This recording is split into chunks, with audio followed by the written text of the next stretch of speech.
here on Sunday night's main event, I am joined by a very familiar voice. A lot of listeners have probably seen his videos, listened to his interviews.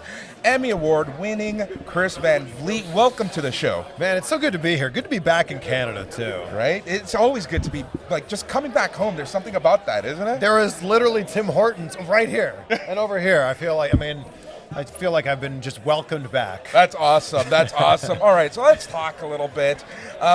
In terms of, getting into podcasting, getting into interviews, how did this come about? For me, broadcasting is my main passion. I grew up just outside of Toronto. I grew up in Pickering, and was watching a lot of Much Music and City TV and CBC growing up. And for me, it was just like I always wanted to do something in radio or something in television. And I figured when I was going to school for communication studies at Wilfrid Laurier, I was like, I'm just going to give it a try. I'm just going to ask as many people for the opportunity. Can I volunteer here? Can I intern here? And the worst I can hear is no. So I just kind of went for it, and 570 News in Kitchener was the first place I started. Chex TV in Peterborough was my first TV station, and just kind of figured it out from there and kept working out from there. I think that's exactly, because a lot of people ask, how did you start this, right? And I think that's the best way to go, is just have that mentality of what's the worst that someone can say? No. Yeah, and the barrier of entry now is so low. People need to understand that the barrier of entry is so insanely low that all you have to do is literally take your phone out, hit record, and then upload it to a podcast hosting site, and now you've got a podcast. Right. So you've been doing this for so long. It must feel a little weird being on the other side of the interview now. Yeah, shouldn't I be asking the questions? Right, exactly. Right? That's what you would think. All right, so let's talk about your wrestling fandom. Obviously, you've been a fan. How long have you been a fan? And what was your first memory in terms of wrestling? My first memory was going to my grandma and grandpa's house in Scarborough, and it would just be on Saturday night main event. Yep. And I remember all the characters from that era. Obviously Macho Man and Ultimate Warrior, Hulk Hogan, but also Repo Man and Coco Beware. I just remember being really aware of it. I remember my uncle being like, you know what an Undertaker is, right? I'm like, that's that guy. He goes, no, Undertaker's like when someone dies. I'm like, oh, and I had no idea. But it was the Attitude Era that really sucked me in and made me a massive fan. Austin and McMahon was the big storyline of that time, and so many things that The Rock did, I feel as a 15, 16-year-old, I started to do. Yeah. I would walk down the halls of my high school asking people, well, so how was your day? It doesn't matter how your day was. Exactly. Yeah. Exactly. Did you ever get suspended, in trouble because you DX chopped anyone? I don't think I was at the point where the DX chop had been banned quite yet. Yeah. Yeah. I interviewed Santino recently. He was telling me that the Cobra was banned. He heard that people were doing the Cobra in school. I was like, that's crazy. Yeah, that's how you know that you've made it. When kids get in trouble for doing something that you do in the ring, right? That's how you've made it. All right, so you obviously you watch wrestling here. You went to the events here. Do you still keep in touch with the product? How heavy are you right now in the product? I mean, as we sit here right now, we're 6 days away from WrestleMania. Oh, exactly. I live in Los Angeles. It happens to be in Los Angeles, so.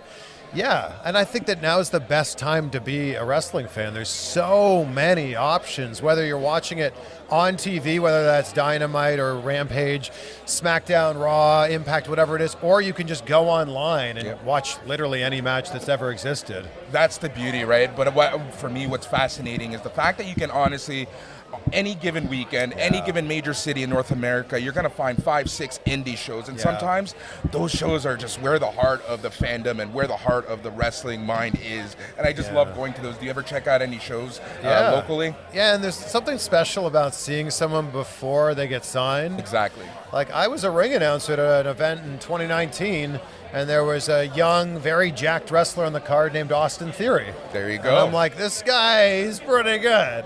And there's those moments. I also, I remember working with Darby Allin years ago. And there's also something I remember being a fan. I remember watching the AWF in Scarborough, and I watched this female wrestler named La Felina who made her debut, and it turned out to be Gail Kim. Yep. And there's something cool about, like, it's like listening to a band before they get popular, and you go, That's exactly what I akin it to, right? Yeah. Like, I remember, there's so many awesome bands that I used to watch in Streetsville that just blew up into, like, into what they are now. And it's just, there's something about that, It's kind of like, it just, you feel a little special knowing them. Yeah, I was there first. I knew about them first. You brought up AWF, Apocalypse Wrestling Federation. I used to watch that. Applebee's in Scarborough. Wow, I was going when it was at Cactus Pete's. Yes. And the ceiling was so low they couldn't do moves off the top rope. Yep, exactly. I remember watching Edge and Christian Rhino around that time, and like, you knew that there was something about them. Yeah. You knew that they were going to make it somewhere, right? Yeah, and Ron Hutchinson was running that. And I remember they did a thing at the CNE. Every year at the CNE, they would run this tournament, multi-day tournament. I remember I dragged my mom to the CNE almost every single day, and my parents would just walk away with my brother and sister and do whatever they needed to do, but I was there, sitting ringside throughout the entire tournament. I remember that like it was yesterday. I would take the GO train into Toronto. I didn't care about the CNE. All I cared about was watching wrestling. It was like every hour on the hour or something like that. Yeah, it was so much fun, so much fun. All right, so let's talk about WrestleMania. It is in your backyard. Are you going to be watching any of the other events outside of WrestleMania?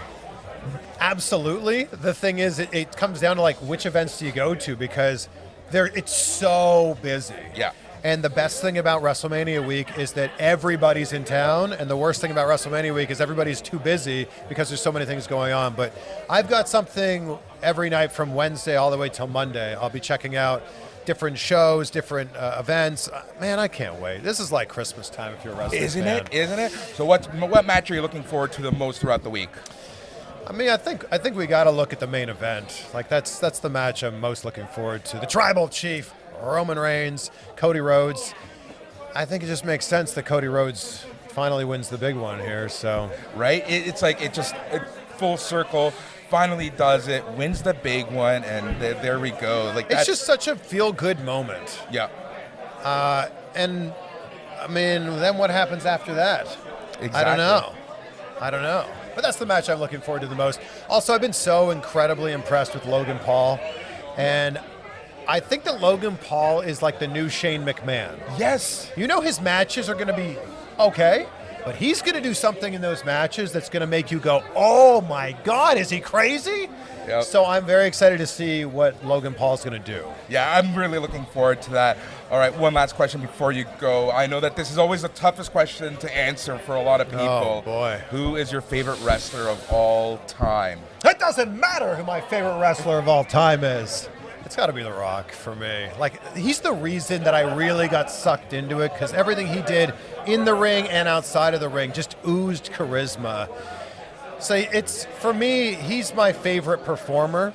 I think if we're talking about just in the ring, like doing the most amazing, incredible stuff, AJ Styles was a huge reason that I loved TNA, like in the mid-2000s. Yep. I bought all of AJ Styles DVDs, like the best of the phenomenal AJ Styles Volume 1, Volume 2. So, yeah, those are my two guys. All right, there you go, Chris. Busy week, but good luck this week. Yeah, thank you. It's going to be awesome. Thank you for joining the show. Of course. Thank you for having me on. Anytime.